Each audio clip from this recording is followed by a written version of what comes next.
take our seats so we can Well, get the I tell you program what, started. can I call you back in just a minute, because that's just not this to start. Let me call you. I'd like to ask Patty. Zane Shepherd, who's Shepherd that all for right? all states, to go up and do our invitation for us. Oh, we'll take care of it, don't worry, man. Thanks, Patty. All right, will you join me in the pledge?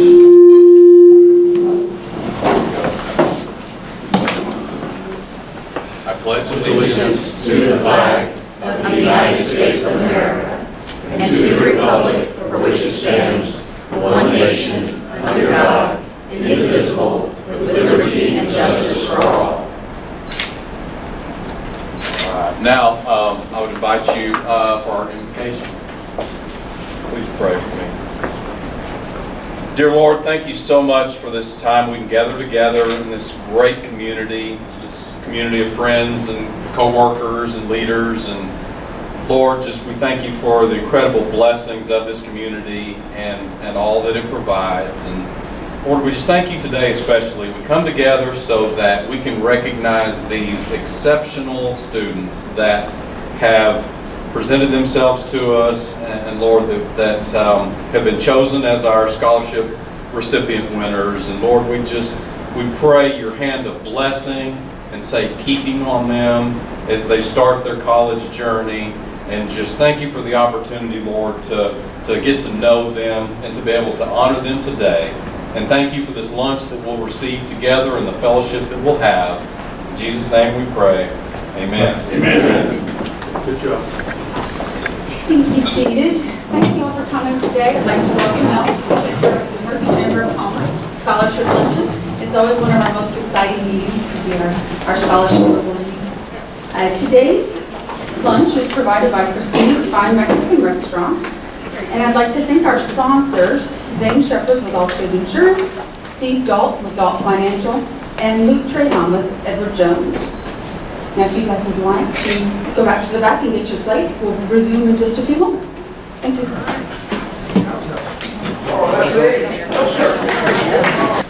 Michelle Adams, founder and president of Marking Brainology. She's going to cover the topic, Your Brain on Change, from stress to connected. Have you ever wondered why some people behave the way they do? Wouldn't it be helpful at times to be able to read other people's minds? It would, really. You know, to figure out what someone is really thinking. Well, guess what? You're in luck. Today's speaker can read other people's minds. In fact, she was so good at mind reading. She's so good at mind reading that she built a career around it.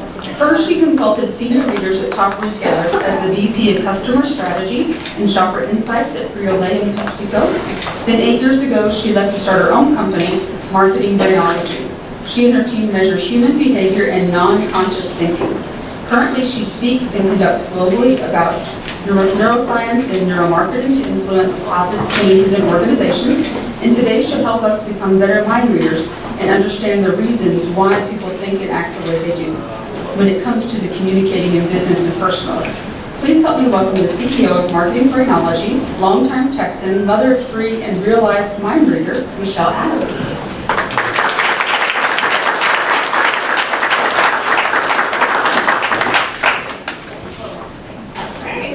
Presentation.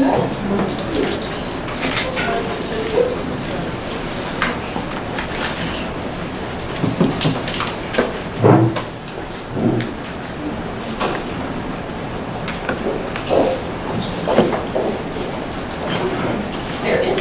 Oh, okay. All right. Well, thank you so much for the introduction. I wish I was a mind reader. That would make my life so much easier. But we do have some cool tools that we have used over the years, and so they do help us tap into what we call the non-conscious, and we'll talk a little bit about that. First, to kind of warm us up, and as some of you are standing in line, I'm going to start with a video that just is a taste. It's one we use at conferences and when we're talking to businesses to kind of let them know. You can see some of the technology. We do have a neuro lab. We're in the Independence Medical Center. That is at Independence and Spring Creek. It happens to be across the street from the Plano Chamber, which I'm very involved in. And so in our medical lab, we have 16 sensor EEG technology. So we are using EEG technology. It's all opt-in except for if you're my sons. They probably have been forced into this situation over the years. Marketing Brainology focuses on the art and science of human decision making. We work across a variety of categories with various companies to help them cultivate messaging and advertising along with the customer experience.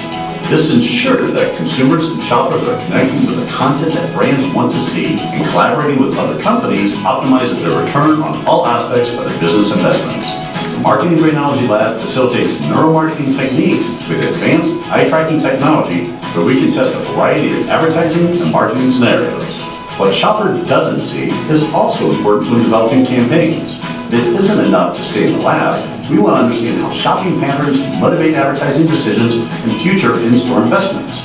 Our team specializes in mobile eye tracking, neuroscience measurements, e-commerce, and in-store shopping. We regularly work with companies across many industries, including hospitality, restaurant, healthcare, and consumer packaged goods. Marketing Brainology wants to partner with you in taking your insights to the next level. Okay, so I do spend quite a bit of time at your Walmart, just up the street, with Marketing Brainology panelists. And those panelists are of all ages. Sarah can attest to this. I think Sarah, I've got Sarah here. She has been working with Marketing Brainology starting as an intern from the business program at UT Dallas. And now she is a graduate and she lives in Wiley, Texas. So she is my guest today and also helping me a little bit with video. But I'll probably pick on her a little bit around. But the studies we do use also eye tracking. Anybody ever been part of an eye tracking study? So as you can imagine, the little red circle that you saw on there, and you'll see in a couple other videos, is what their eyes are fixated on. And we look at things that are either interesting to us, or we're fascinated by them, or it's new to us. And if you're a business, how many business owners do I have in the audience? Okay, so Chamber of Commerce people, kind of take note, and we're going to talk about being a student, but also being a business owner, because a lot of it's applicable. So what businesses care about is, if I build it, will you come and will you see our stuff? And so if you can imagine working for PepsiCo, if we have a new flavor of Cheetos and we put it in the front entry, pretty much if you go into any Kroger right now, you're probably going to see a lot of Frito chips and some Frito chips. And so we put them there, and then we say, well, I hope they see our stuff. And then I hope that they'll actually do something like maybe purchase our stuff. And so eye tracking is very important.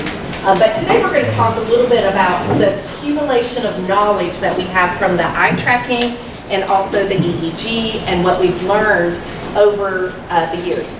Now, when I was at Frito-Lay, has anybody ever had a job title Director of Human Understanding? Literally in the year about 2006, that was my job title. And I literally had a Frito-Lay card, and it said Director of Human Understanding. Now, today, we call people humans, and that would be so bizarre. I think you probably get a degree in human something. But back then, that was a little bit outside the box of normal job titles. The good thing is I was able to hire a PhD cultural anthropologist. Anybody know what a cultural anthropologist does?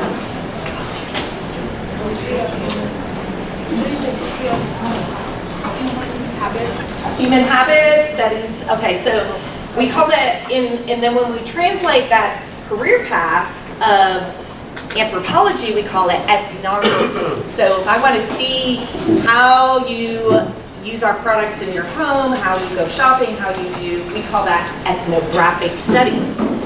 So those are important. So all of this ties together into then three things that and make me super proud. If anybody ever asks you this question, I want you to say yes.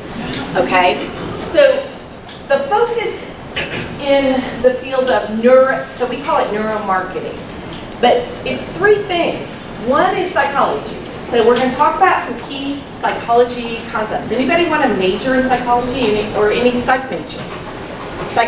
So that's an interest area.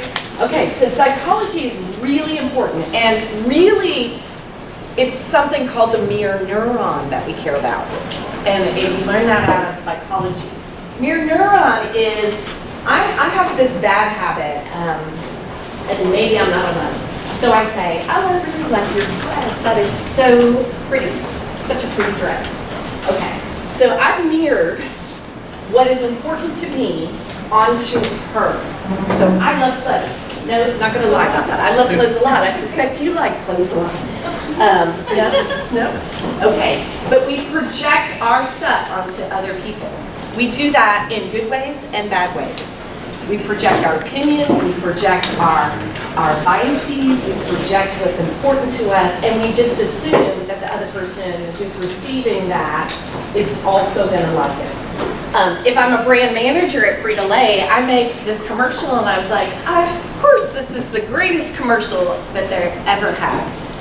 And then I realized they didn't really like it. So that's why we do research, and I've been in the field of research because we've got to understand these deep-seated pieces of knowledge on our target audience. Not just what we like, but what they like. Behavioral economics. Raise your hand if you have heard and studied at any capacity watching one TED Talk on behavioral economics. Anybody? Okay, here. Tell me a little bit about behavioral economics and what drew you into that field, because it's super new. Because I'm a financial advisor with Edward Jones. So understanding what people believe actually gets them to buy certain products, and understanding the overall pattern of behavior as far as comfort, I think, would be, I guess, my best way of explaining it. That's a great way of explaining it. Thank you. Behavioral economics. So I have a PhD in political economy from the University of Texas, Dallas, from the year 1995. A lot of my dissertation chair and my committee and my teachers were conservative economists, meaning they believed that you make rational decisions. And you weigh the cost and you weigh the benefits, and that is what makes us buy what we want and have preferences like we want. It's based on rational. Now, raise your hand if you think other humans that you know are not always rational. Would you please raise your hand? Okay, so a guy named, if we want to say back to, I'm gonna skip Kahneman, Daniel Kahneman. He has a book that's like this thick called Thinking Fast and Slow. And I would say if you really love behavioral economics, go back and read his book. Anybody read it? I would skip to the TEDx and TED Talks by Dan Ariely. Dan Ariely is now, I believe he's at Wake Forest. He is really a great speaker. He has several books, and he talks about irrational thinking. And once we understand what irrational thinking is, it helps us better understand the world around us. Last one, neuroscience. Neuroscience is that in our non-conscious, I don't call it subconscious, I don't call it unconscious, because that sounds like you've been out drinking or something. Non-conscious. It's what are the thoughts in our head that we, in the back of our head, are processing in a conscious way, but they reside in our brains. And that's where we're going to spend a lot of time quickly today. All right, so positive psychology. What comes out of all this is positive psychology is something you will likely study. Have you studied any positive psychology yet? All right, so it is the scientific study of optimal human functioning. The reason this is important is because we're going to ladder up to what are some good things to remember when you go off to college, or you start your business, or you want your business to continue thriving. It's the idea that I'm focusing on the potential versus shortcomings. All right? It's the positive, the optimal, the what could be versus what wasn't. And we're focused on improving things. All right? So just put that in the back of your mind. We're going to ladder up. Optimism. Anybody here an optimist? Have you been accused of being an optimist? All right. Have you seen Trolls, the Trolls? Are you happy? Poppy? You know that video? Okay. Anybody Branch, if you've seen Trolls, anybody Branch that kind of, it's okay. In the world, we need both Poppy and we need Branch. Okay? Optimists are really important because they can see the potential. Right now in society, we need a lot more optimists.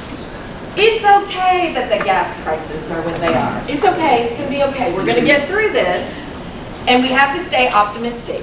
We have to make choices, we're gonna have to get through this, we're gonna have to buckle down, but it's okay. We can't let ourselves stay in that negative zone, because it would be super easy after the last 2 years to stay in that space. All right, so optimism, actually, when you study it, it is universal. People are optimistic across all cultures, but sometimes we put it away, okay? So we need to stay focused on the power of optimism.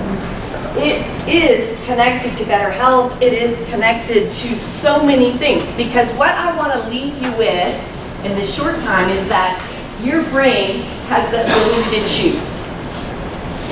Now, I had a son, my oldest son graduated from UT last year, and I would take him to preschool on my way to Frito-Lay for my busy day. He wasn't always loving going to daycare. It's really hard when you struggle every single day dropping off a child. Has that ever happened to anybody? All of us. So when that happens to us, we have a choice. And what I said repeatedly to him is, you have a choice. I'm going to have a good day. You choose if you're going to have a good day. That's your choice. But I'm not going to have a bad day because you're not having a good day. All right? Every single day, you get to wake up and choose if you're going to have a good day or a bad day. And things are going to get tough when you go off to college. And you're going to have bad professors and good professors and roommates that aren't great.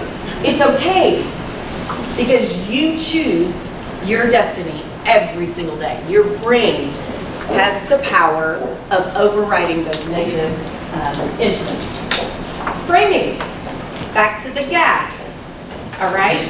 So maybe gas is expensive right now, super expensive, but that's okay because maybe we can walk to the grocery store. Do you know in Europe, anybody been overseas? They do a lot more walking. If I go overseas and I walk 12 miles in a day, which is really normal, 20 miles, I'll probably lose some weight in that whole thing. So framing, how you see it, your perspective on how that day is going to turn out, how that event, the consequence, influences our goals, our motivations, and behaviors. You choose the frame that you're going to have. And again, this goes back to perspective. In today's world, we have to override the negative with the positive. Anybody heard growth mindset? Right? They're really starting to teach that in schools. I think the teacher seminars, those kinds of things. So I'll leave you with growth mindset. We know our brains have the power of resetting. I'll show you that in 1 second.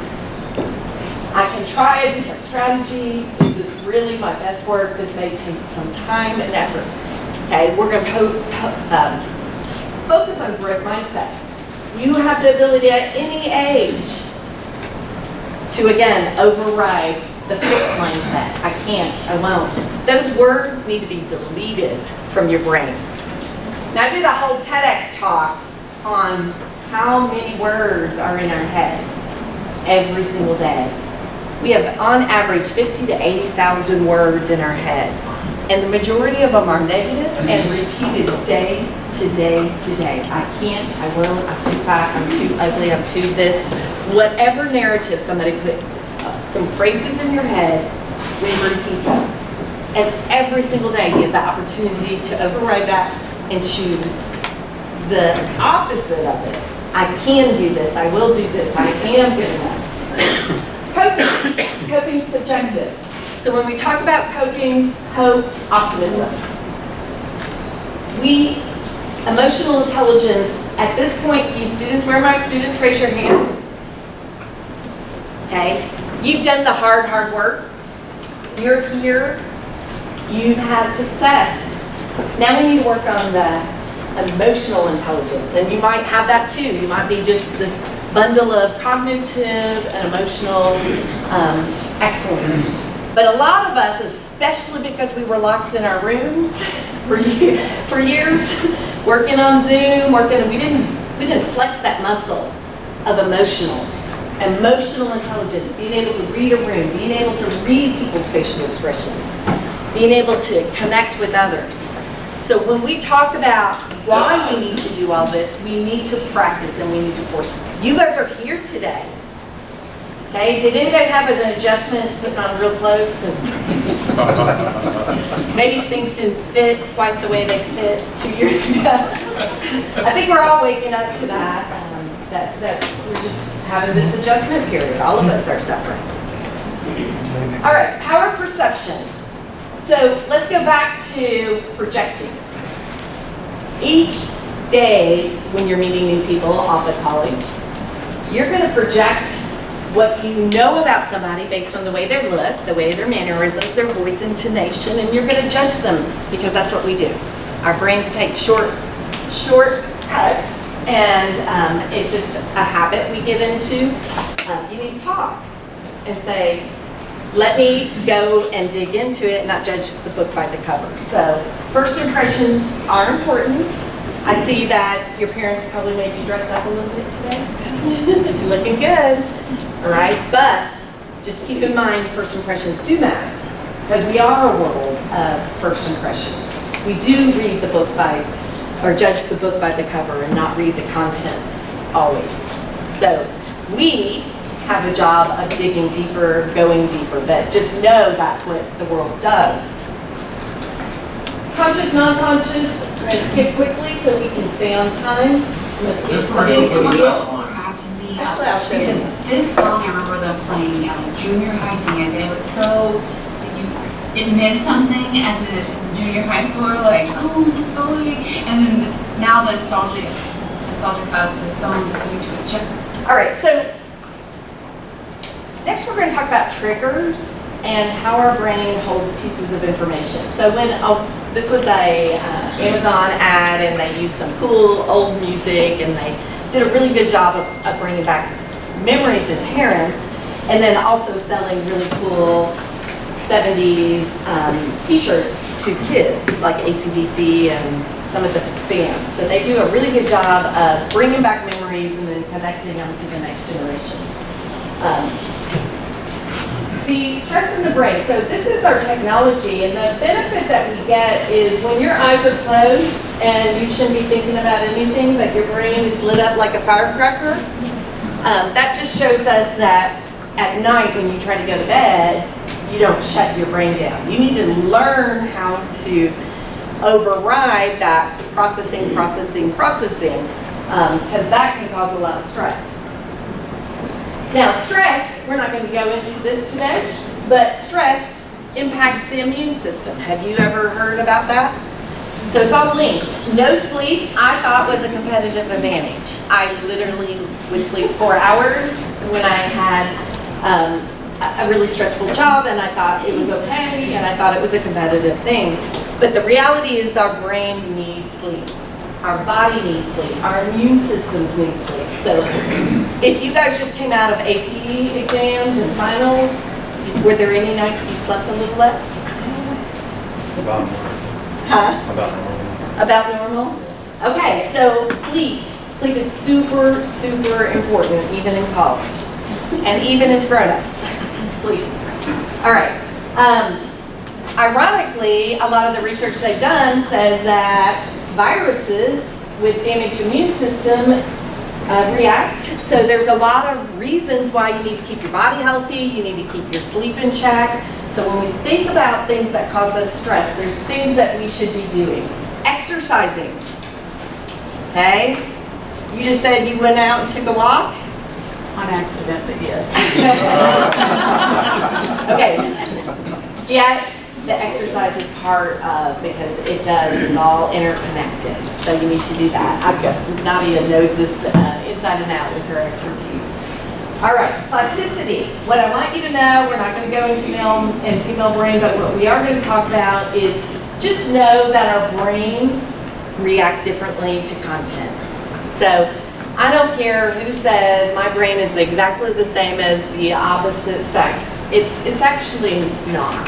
And we could show you in the lab year after year after year, the way you react to content is going to be different because your view of the world. Now this is the case with any of the glasses that you wear in life. Culturally overlays make your translation of everything different. People take museum quality photos of things every day. This is the Like female brain, grape this is the ribs. male brain, a married spouse. We invented the ever popular feet on the beach genre, and the don't forget your parking spot genre. We share photos of friends and food, and friends as food. And because we're so good at taking photos, we're also really good at doing taxes. People can be good at anything. Yes, even taxes. Into a TurboTax. So likely we didn't make that connection with the guy, but we made the connection with the girl. Is it possible that we have different ways of operating around social media in the world, and what we relate to is not always going to be the same? All right, plasticity. Gotta skip this. We talked a little bit about this, but we have the ability to change our brain. About 1 month in, that last slide talked about, you can change your brain. You can change and override all that negative thoughts, that insecurity, whatever it's maybe going to potentially hold you back in the world today. So let's talk about some things that you can do. We're going to skip these things because I want to get to the action button. Stress. Figure out the past triggers. Okay, if you did not like the way you were treated in high school, or you don't like the way you're treated today, or somebody's not, it's your choice. Your choice on how you react and the input that you're allowing in your brain. If you do not like the way society's going, you have the power to hit the off button. All right? You choose the content that you listen to. You choose what you put in your brain. I chose to turn off the TV. I turned it all off. And it's now about 1.5 years into it. I had 4 hours of the Today Show going in my house, and then when I got to the office, I had it going, and it stressed me out. I choose content. I choose propaganda, or I choose motivational speakers. You also get to choose. And guess what? You're going to go to college, and you're going to have a professor that's not going to agree with you, and you're not going to agree with them. You get to choose how you let that to impact you. You get to choose what's important to you. And just remember that. Nobody gets to choose what goes in your brain and what reaction you're going to have from it. Anticipation, always have something to look forward to. Always. Anticipation is the greatest part of what your brain has the power of doing, which is to look forward to. Does anybody have something they're looking forward to? What do you have that you're looking forward to? I'm going to Austin on June 13th at orientation. And you're going to UT? Super fun. Do you have anything you're looking forward to? Summer break. Lots of moms and dads look forward to summer because they don't have to hound their kids. So lots of things to look forward to. In a business, always give your customers something to look forward to. Help make that happen. Scent. Little tip. Scent is the most powerful of our senses. You want to have a good day. Put something that you like the smell of. Light that candle. Use a scent. My son had all these candles in his apartment at UT. He was a UT person. And when we went to pick him up at the end of his senior year, he uses candles. Well, guess what? He grew up with candles almost in every room because we love scent. So just human to human, it's still important to use facial expression, to smile. Smile is by far the biggest thing that you can do to another human is to smile and acknowledge them. And I know with the mask, we were given permission to just disconnect that human to human connection, but it's really, really important. Because you don't know who you could change that day. Maybe they're having a bad day. Give them a good day. Smile at them, acknowledge them. Self-brain. All right. Last thing, as we wrap up, exercise. Whether that is out walking your dog, walking your cat, whatever it is that you do, walking with a spouse, walking with somebody you don't like, I don't care. Get outside. You need vitamin D because we actually, during the pandemic should have been getting vitamin D. Had anybody heard that now after the fact? Like perhaps a lot of us are vitamin D deficient. It's not good for our immune system, so being outside is a great thing. And being with others. So from a business standpoint, somebody wants to go to lunch, how about a walk and talk? I did them at Frito-Lay all the time. There's a great trail around Frito-Lay. Walk and talk. There's no rules that say you have to go have coffee. You can actually do a walk and talk. It's a thing. Unexpected contents. Anybody know Donna Bender? She does a lot of gifts for companies. I love this. Unexpected kindness is the most powerful, least costly, and most underrated agent of human change.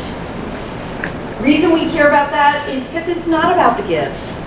It's about the human-to-human connection. You can make somebody's day by just giving them acknowledgement, reaching out to them, checking on them.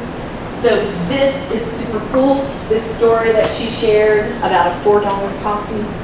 Now it'd be about $6 coffee. Brighten their day. This quote here, don't just satisfy your customers, delight them. Anybody who has happy clients is likely to have a pretty good future.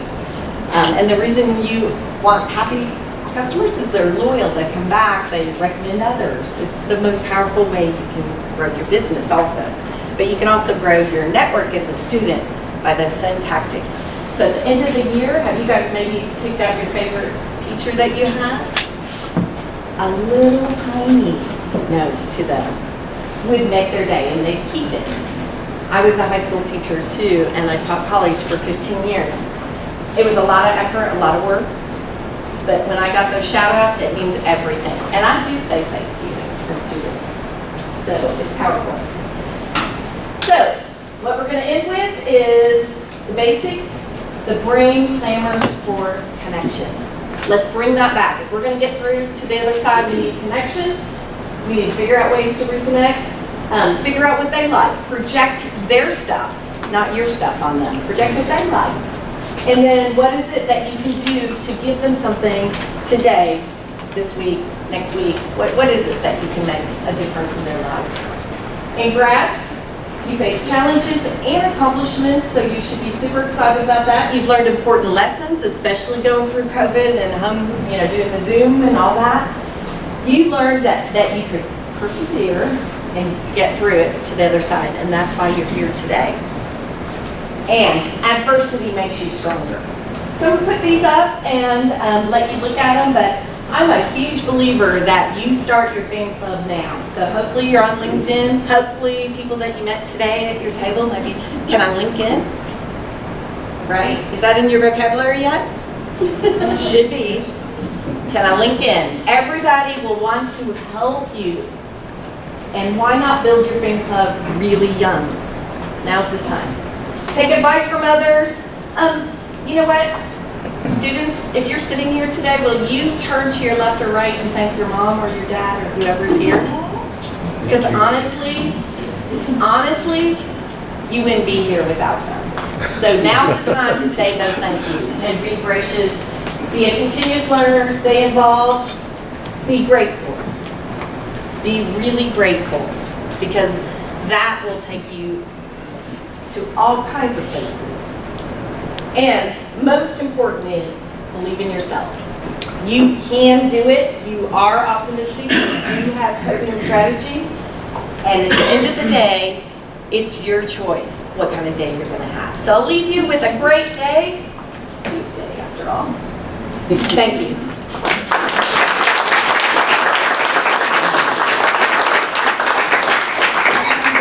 Gift for you from Jason Bull at Sweetwaters.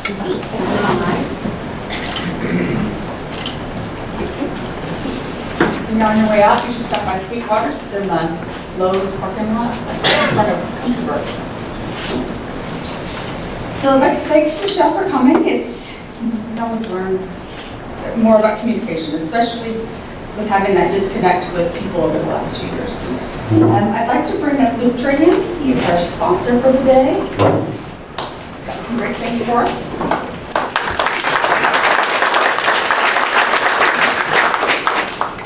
Well, I'm going to do something I don't normally do. I'm going to actually read something for a change, but I left a little bit of information on the table because a lot of people have a lot of concerns right now about the economy. And where are we headed? What's going on? Why do we have such high inflation? Are any of the kids here interested in learning about economics and finance? Or are any of you thinking about doing that as a career, maybe a financial advisor, or becoming a chief financial officer of a corporation or anything like that? Because there is a definitive need for financial advisors out there. And the reason why there is because we're not just advisors.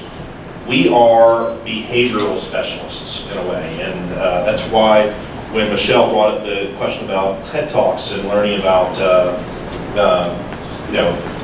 economics of being a consumer and behaviors that you exhibit.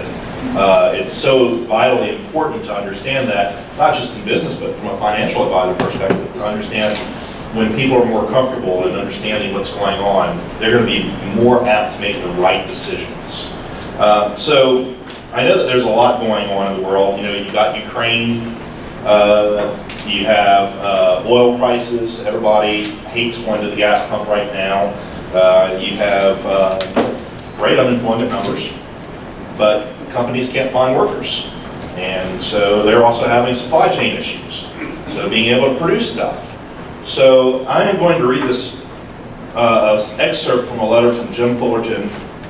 He's the former Capital Group chairman. Capital Group is a fund manager for American funds. One significant reason why there is such an extreme degree of bearishness, pessimism, bewildering confusion, and sheer terror in the minds of brokers and investors alike right now is that most people today have nothing in their own experience that they can relate to that is similar to this market decline. My message to you, therefore, is courage. We have been here before. Bear markets have lasted this long before. Well-managed mutual funds have gone down this much before, and shareholders in those funds, and we, the industry, survived and prospered. I don't know if we have seen the absolute bottom of this prolonged bear market, although I think we've seen the lows for a lot of individual stocks. Each economic market and financial crisis is different from previous ones, but in their very difference, there is commonality. Namely, each crisis is characterized by its own new set of non-recurring factors, its own set of apparently insoluble problems, and its own set of apparently logical reasons for well-founded pessimism about the future. Doesn't that just sound so invigorating, right? Don't you just want to go throw your money in the stock market right now? Today, there are thoughtful, experienced, respected economists, bankers, investors, and businessmen who can give you well-reasoned, logical, documented arguments why this bear market is different. Why this time the economic problems are different. Why this time things are going to get worse. And hence, why this is not a good time to invest in common stocks, even though they may appear low. Today, people are saying there are so many bewildering uncertainties and so many enormous problems facing us, both long and short term, that there's no hope for more than an occasional rally until some of these uncertainties are cleared up. This is a whole new ball game. I mean, last week the market went up a couple of points and went down a lot of points, you know, and you have this going on. In 1942, everybody knew it was a whole new ball game, and it sure as hell was. Uncertainties, we were all in a war that we were losing. The Germans had overrun France, the British had been thrown out of Dunkirk, the British fleet had been disastrously crippled at Pearl Harbor, we had surrendered Bataan, and the British had surrendered Singapore. The U.S. was so ill-prepared for war that the cavalry school at Fort Riley was still teaching horsemanship, and I would guess that probably 75% of our field artillery was equipped with horse-drawn French 75mm guns, model 1897, including the battalion in which he was then serving. In April 1942, inflation was rampant. Federal Reserve Bulletin stated general price increases had become a grave threat to the efficient production of war materials and to the stability of the national economy. Today there is concern about the slump in housing construction. We keep hearing supply chain management, right, over and over and over again. On April 8, 1942, the lead article in the journal was, "Home construction. Total far behind last year's new curbs this week to cut further. Private builders hard hit."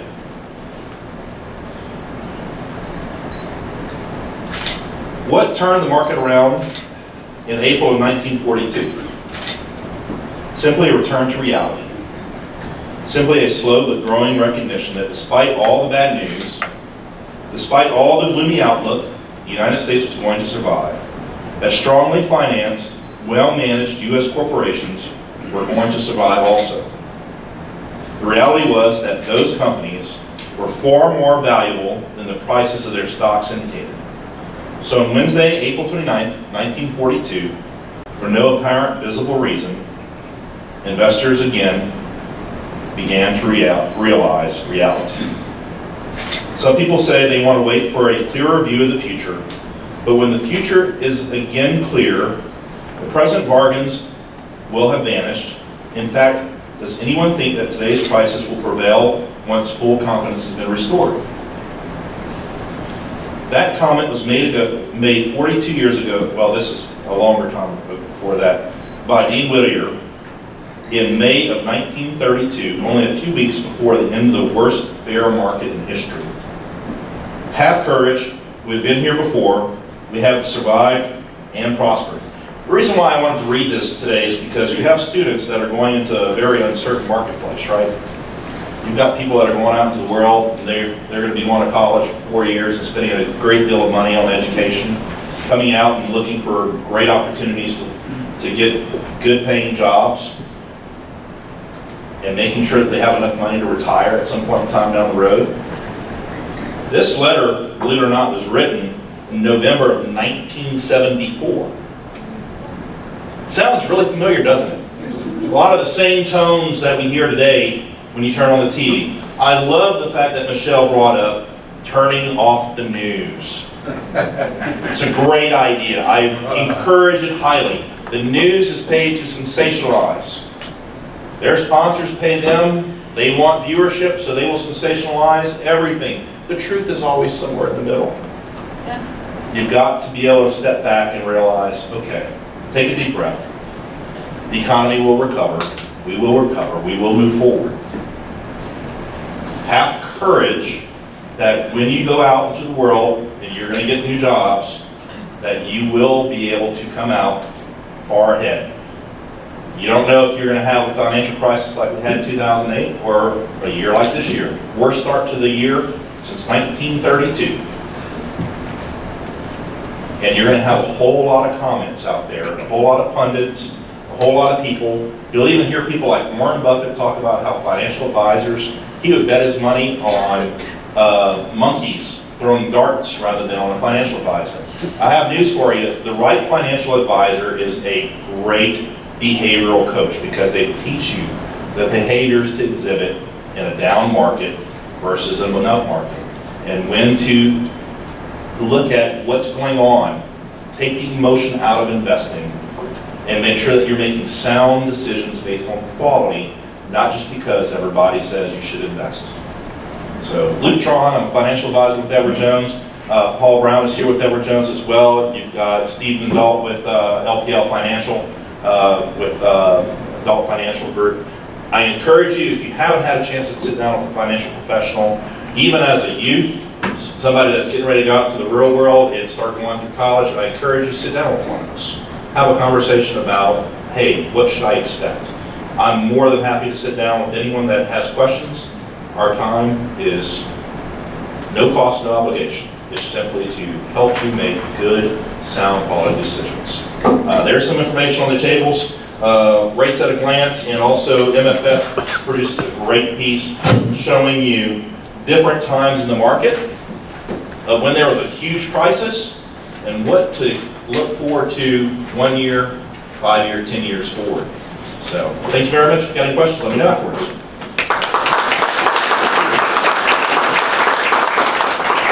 Now I'd like to bring up Steve Dalt, our co-chair of the Mississippi Chamber Scholarship Foundation. Give me some money.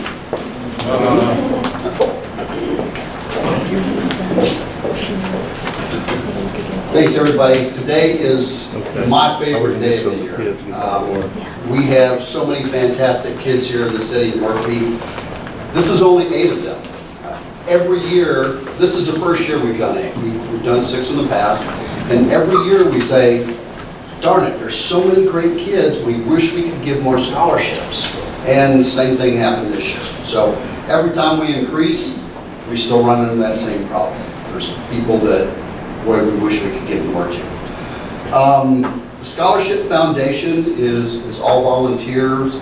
It's the Murphy Chamber of Commerce Scholarship Foundation. It was a spin-off. It started with a scholarship, but they set up a different organization for that. And the volunteers that are here, I would like you to stand up so I can recognize you who are on the board.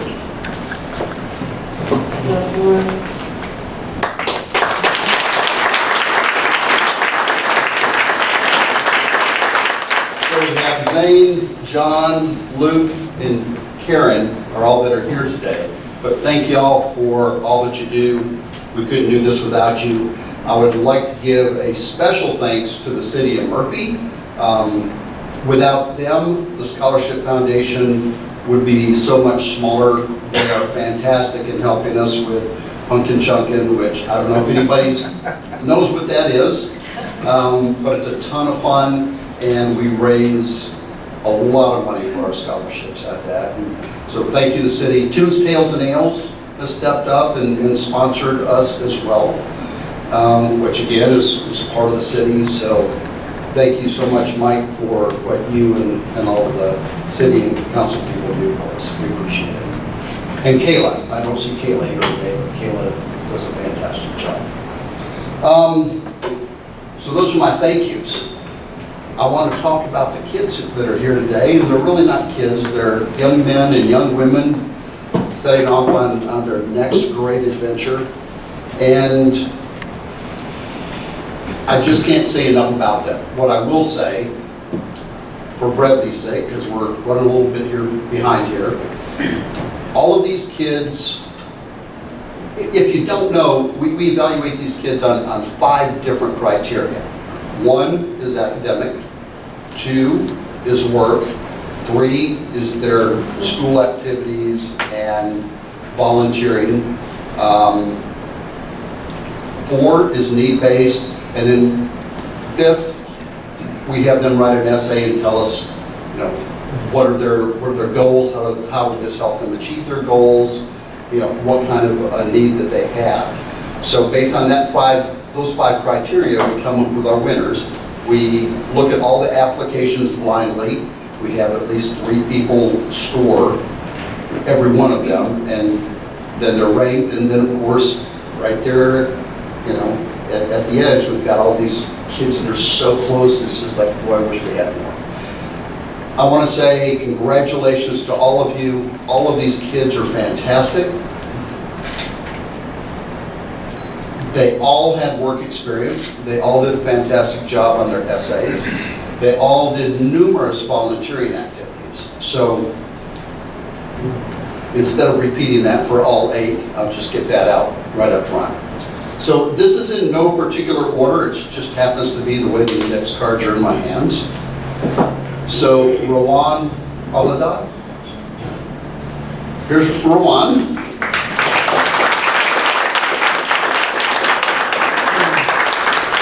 Rowan, I'm going to ask you to come up here and shake my hand, but if you want to stay on the side while I brag about you. Rowan went to Plano East. She is going to be going to the University of Washington, where she plans on international studies and pre-law. She was on the Student Senate, of which she was the treasurer. She was a senior class secretary. She was involved in theater. She was a secretary of the UNICEF at school, NHS, and like I said, volunteering. One of her favorite memories about Murphy is the first time that she voted next door. So, Ruan.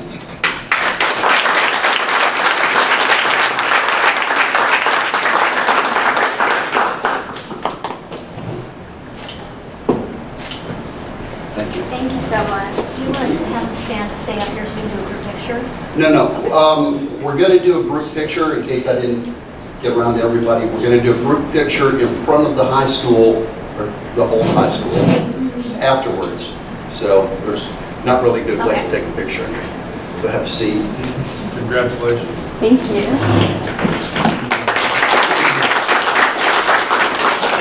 Next is Claire Tweedy.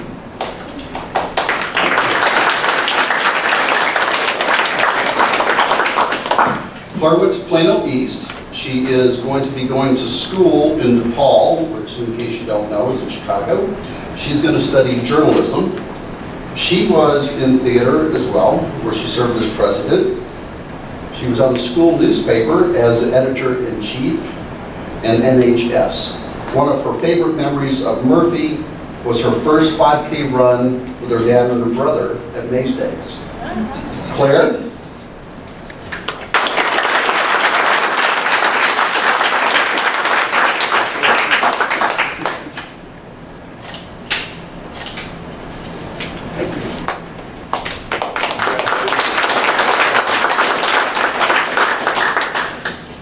Next is Victoria Oman.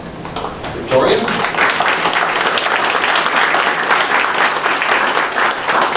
Victoria is the winner of the Linda Marie Smith Scholarship. Linda Marie was a school teacher and is now retired, and this is sponsored by her son. Victoria went to Wiley.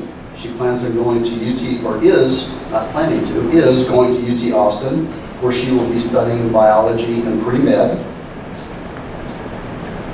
She's pretty fantastic. She was a district champion in the 4x100 relay and also set a school record in the 4x100 relay. She was a member of the choir, the African Student Organization, Student Council, and youth deacon at North Park Presbyterian Church. Her favorite memory of Murphy is the summer dance programs at City Hall as a child. Victoria?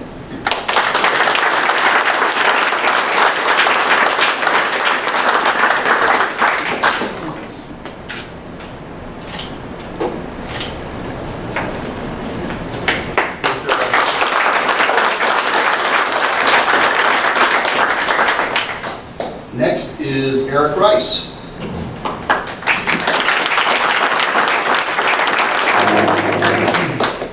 Eric went to Plano East High School, and he is planning on going to Harding University in Searcy, Arkansas. He plans to study mechanical engineering and minor in Bible studies.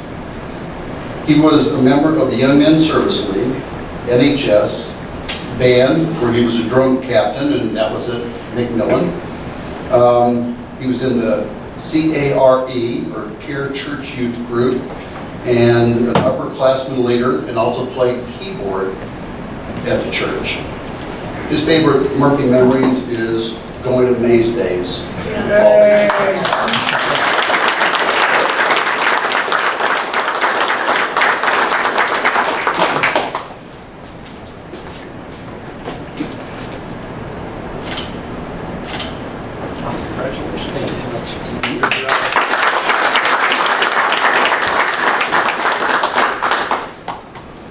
Okay, the next winner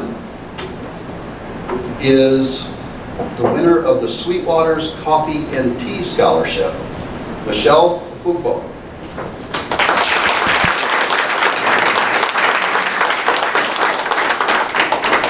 And Jason, if you would come up here and congratulate her. Michelle went to Wiley High School, and she is planning on attending UT Austin, where she will study business. She was a member of NHS Student Council, the STEP team, of which she was the captain, track, and the African Student Organization president. And her favorite Murphy memory is the Murphy Fire Department coming along. She could hear the bell ringing and know that Santa was on the way and have lots of candy for her. So, Michelle, congratulations.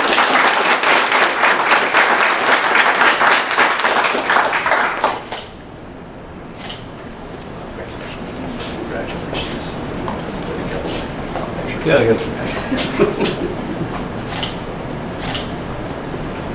Good job.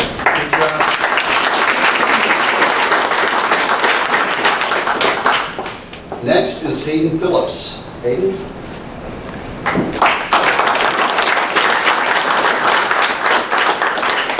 Hayden went to the Phillips Homeschool Academy, and he is planning on going, or starting, I should say, I think that's what I read, at Collin College, where he plans on studying real estate and getting his basic courses out of the way.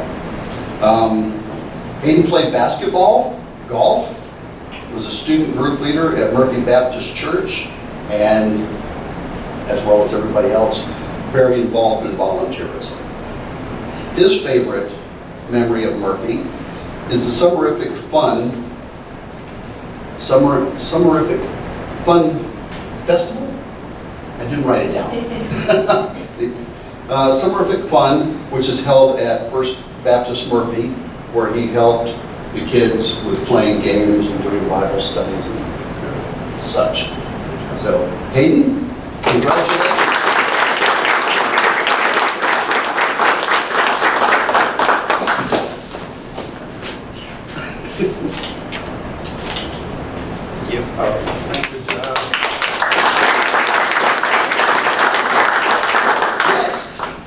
Is Rajveer Desi. Rajveer went to Wiley High School.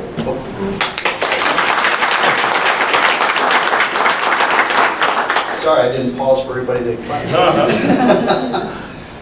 He is also planning on going to UT Austin, where he will major in psychology and then plans on hopefully going to medical school, which, if you want to do it, I'm sure you can. He played saxophone in that Wiley band. He was on the debate team, played football, and was the treasurer and co-founder of the Model UN. He plans, or his favorite memory of Murphy was walking the trails in Maxwell Creek during evening walks with his family when he was younger. First year.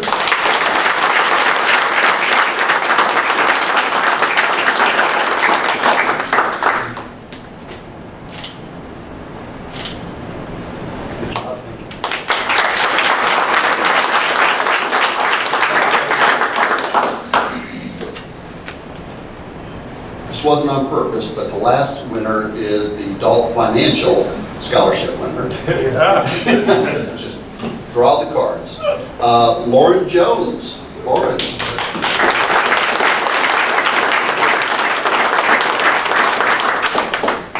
Lauren went to Wiley High School, and she plans on, or is going to attend, the University of Arkansas Honors College. Where's that located? Fayetteville. Fayetteville. Okay. Sorry, I did not have that written down. She will be majoring in engineering and minoring in communications. She also was on NHS, but she was active in sports on the swim team, volleyball. She was in theater, and she was a tennis instructor for the Acing Autism group. Her favorite memory in Murphy is going to the Murphy Sounds at sundown. Yes. Lauren?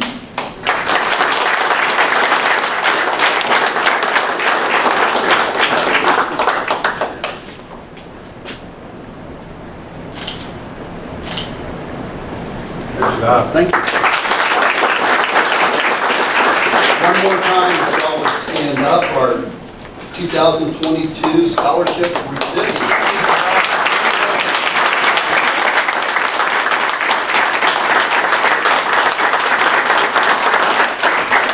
Great job. Excellent. And thank Thank you, everybody.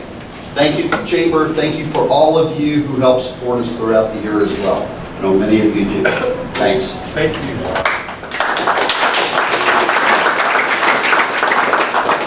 So now I'd like to acknowledge a few city and state officials that we have in our audience today.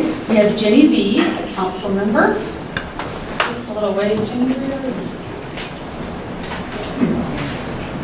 I spoke to her, so I know she's... She was here. I know. We have Mike Castro, our city manager. Chris Chandler, our new police chief.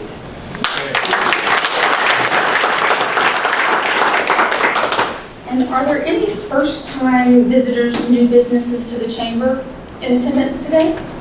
I am. Feel free to stand up and tell us your name. Hi guys, I know we're pushed for time. I'm Daryl Bass. I'm with Dominion Payroll. Our office in Addison.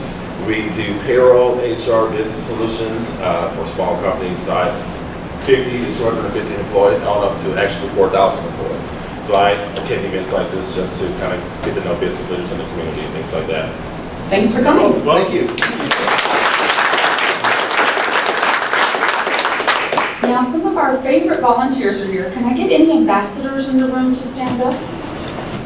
We know you're here.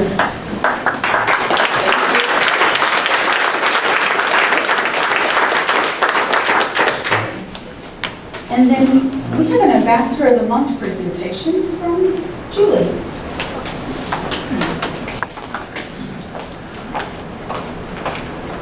Well, just want to thank all of the ambassadors that are here. Ambassadors, we could not do the work that we do with the chamber without you, so I appreciate your attendance here today and welcoming anyone here that's new in the room.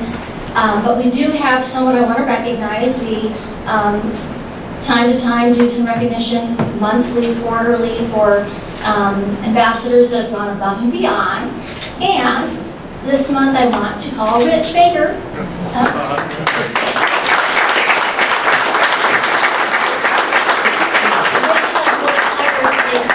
With our event that we just had a couple weeks ago, Spring Fever, so we couldn't have done such an amazing job without Rich.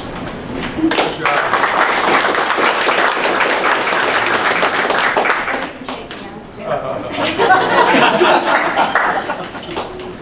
Good job. Thank you.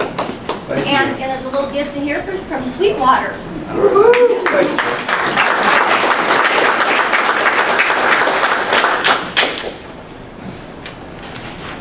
I guess I'll just stay up here. I'll make this really quick. I meant to mention I'm Julie Richards, Executive Director for the Chamber of Commerce, and thank you all for coming. Congratulations to all the students for receiving the scholarship award from the foundation. Very deserving. So congratulations and best of luck to you on your new endeavors. Every week the Chamber hosts a networking event right here in this room, 8 to 9 a.m. on Thursdays. That event is open to members and non-members, community, business owners. So I encourage you to attend or invite anyone that might benefit from that program. I want to thank Dr. Gill with Countryside Smiles, one of our newer members. She's sponsoring for the month of May and also for the month of July. So if anyone here is interested in becoming a sponsor for any of our chamber programs, please give me a call. Also want to remind you that for the month of June, we are moving the program for 1 month over to one of our members' locations, the Bridgemore at Plano.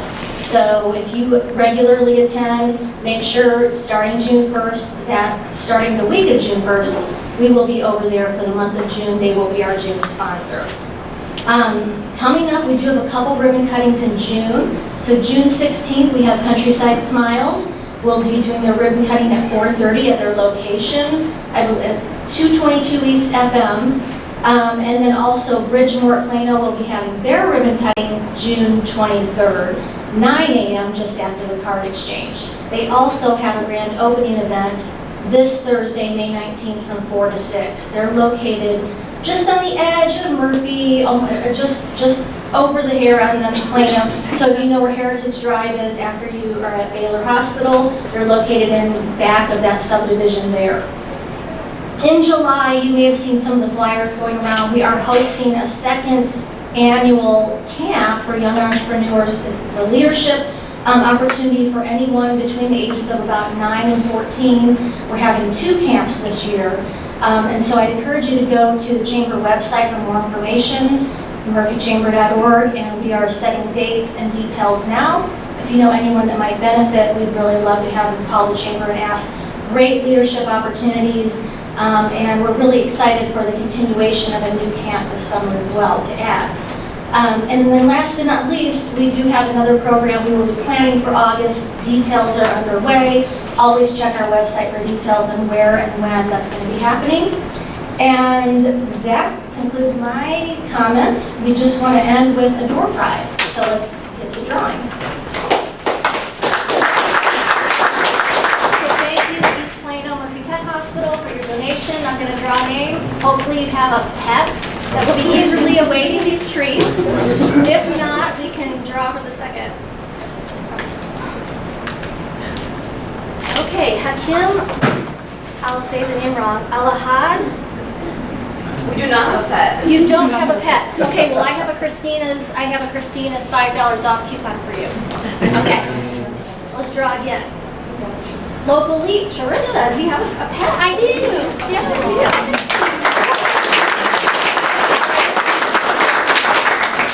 Well, thank you very much. Do you have anything else? I do not. Thank you very much for attending. Have a great afternoon.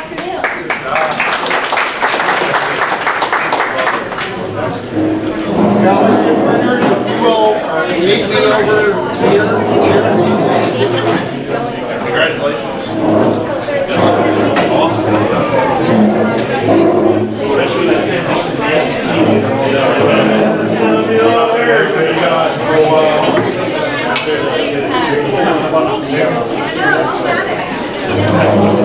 This went well.